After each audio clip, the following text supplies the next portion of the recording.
It was a hot summer night, and Jack was walking home from a late shift at work. He was tired and eager to get home, but the streets were deserted, and the darkness made him uneasy.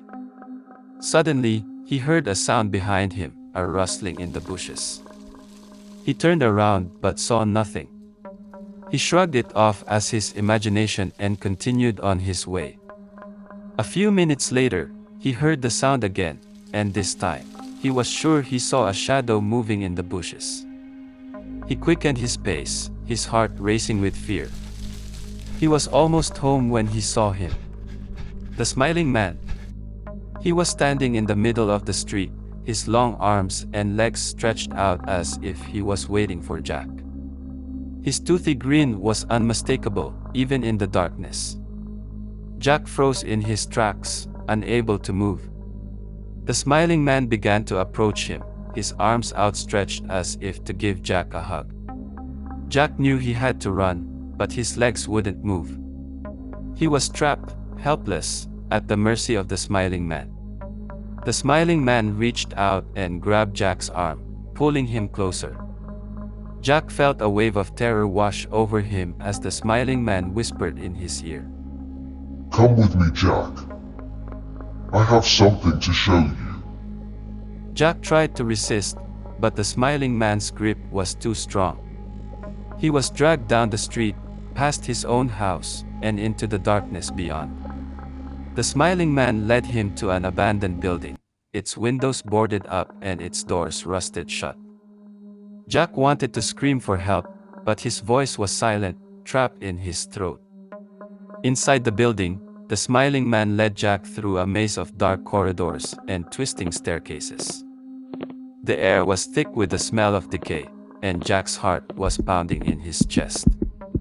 He wanted to turn back, but he knew it was too late. Finally, the smiling man led Jack to a small room at the end of a long hallway.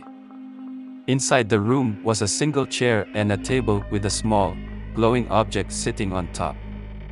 Jack couldn't make out what the object was, but he felt a strange pull towards it. "Sit," the smiling man said, pointing to the chair. Jack sat down, his eyes fixed on the glowing object. He felt as if he was being hypnotized, as if he was falling under the smiling man's spell. The smiling man stood behind him, his hands resting on Jack's shoulders. "Look," the smiling man whispered, and Jack saw that the object was a small, glass jar filled with a glowing green liquid. He couldn't look away. The liquid was beautiful, mesmerizing. "Do you want it?" the smiling man asked. Jack nodded, unable to speak. He wanted the jar, needed it, more than anything in the world. "Then take it," the smiling man said. Jack reached out, his fingers trembling, and picked up the jar. He felt a surge of power coursing through his veins, a feeling of invincibility. He was no longer afraid of the smiling man, no longer afraid of anything. He looked up at the smiling man, his grin widening. "Thank you," he said, and he turned to leave. But as he walked away, he felt a sudden pain in his chest. He looked down and saw that the jar had shattered, its contents spilling onto the floor. He tried to run, but he was trapped, powerless, at the mercy of the smiling man once again. The smiling man approached him, his grin widening. "You should have known better, Jack. Nothing good comes from my gifts." Jack felt a surge of anger and fear.